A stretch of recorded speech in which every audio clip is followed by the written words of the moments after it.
ఏం చేస్తుందో పిలుద్దాం ఉండుండ్రి. మంగ్లీ, ఓ మంగ్లీ, ఏ మంగ్లీ, ఏమైంది?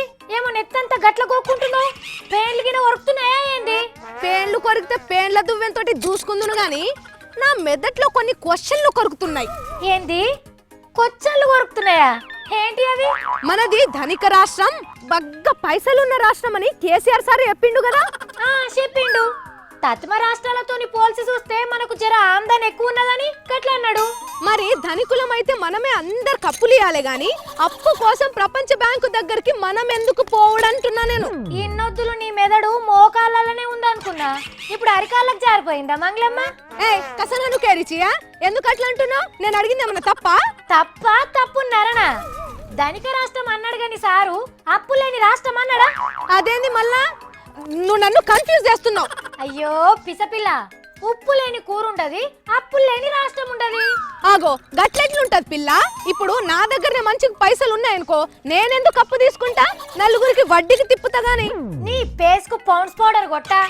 సర్కార్ అంటే ఒక మంగ్లీ, ఒక సత్తి, ఒక సావిత్రి అనుకుంటున్నావా?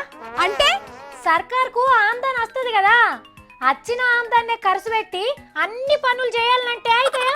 మంచమున్నంత కాలు జాపుకోవాలే గాని పైసలు లేకున్నా అప్పులు తెచ్చి మరి పనులు చేసుకున్నాడు ఎందుకు? అట్లా అనుకుంటే మన రాష్ట్రం డెవలప్ అవుతుందా? అందరికి పింఛన్లు, లోన్ల మాఫీ, ఆరోగ్యశ్రీలు, ఫీజులు, రోడ్లు, బ్రిడ్జిలు, నీళ్ల ప్రాజెక్టులు, అబ్బా ఒకటా రెండా? ఇవన్నీ చేయాలంటే అప్పులు చేయాలి మరి. అయ్యో మరి వడ్డీ బాగా పడుతుంది కదా.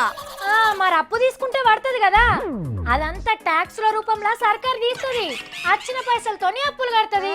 అవును గాని మళ్ళీ బయటి దేశాల్లో తీసుకున్న అప్పు మన తెలంగాణదే ఎక్కువ ఉన్నదట కదా. మరి రాష్ట్రం ఇడిపోకన్నా ముందు మన హైదరాబాద్ లో outer ring road, metro project, ఫ్లైఓవర్లు ఇవన్నీ షురూ చేసిండ్రు కదా. ఇక అందుకే మనంత వాటా జర ఎక్కువ ఉన్నది. అబే కాయకరు కాయవాత్కేరి, మరి ఇవన్నీ అప్పులు ఎట్లా తీరుతాయి? మరి సర్కార్లే తీరుస్తాయి అబ్బా. వచ్చినోళ్ళు వచ్చినట్టు తీర్చుకుంటా పోతారు, కొత్త అప్పులు తీసుకుంటా పోతారు. ఓహో అట్లనా?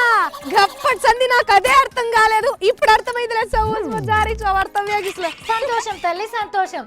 మన సర్కారు వచ్చేదమ్ము 1,50,000 కోట్ల రూపాయల బడ్జెట్ పెడుతుందట. సురువు చేసిన కార్యాలన్నీ పూర్తి చేస్తుందట.